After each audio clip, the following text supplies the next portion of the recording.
অবৈধভাবে বালি বোঝাই একটি ডাম্পার আটক করল দুবরাজপুর থানার পুলিশ।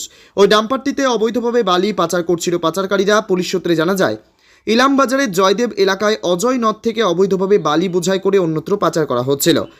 পানাগড় দুবরাজপুর রাজ্য সড়কের হেতমপুরের কাছে পুলিশ ডাম্পারটিকে আটক করে এবং বৈধ কাগজপত্র দেখতে চায়। ডাম্পারের চালক পুলিশকে তার মোবাইলে থাকা তমলুকের চালান দেখায়। এরপরে দুবরাজপুর থানার পুলিশ অবৈধ বালি বোঝাই ডাম্পারটিকে আটক করে এবং চালককে গ্রেপ্তার করে। আজ তাকে দুবরাজপুর আদালতে তোলা হবে। পাশাপাশি দুবরাজপুর থানার পুলিশ অবৈধ বালি বোঝাই একটি ডাম্পার আটক করে।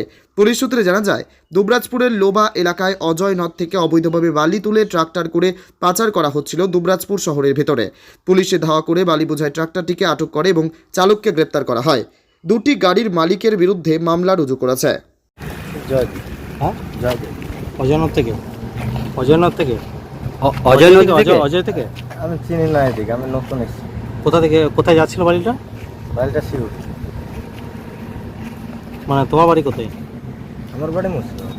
ও মালিক সিউড়ি নাকি? না, মালিকের বাড়ি মুর্শিদাবাদ, শিউড়ি আমাদের একটু সেলারের আন্ডারে খাটে। বালির কোনো কাগজপত্র আছে? বালির বৈধ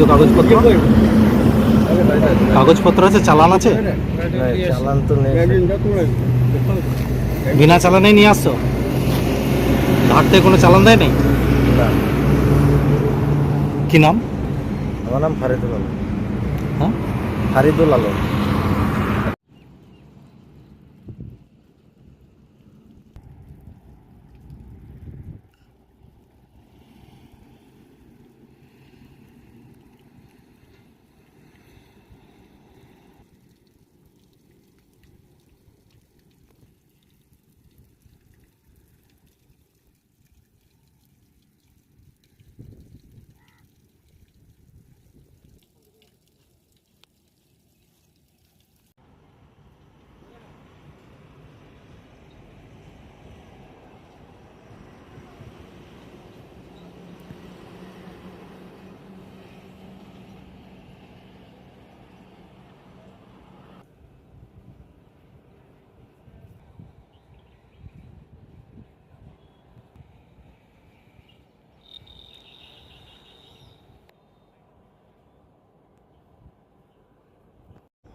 সবই করছি।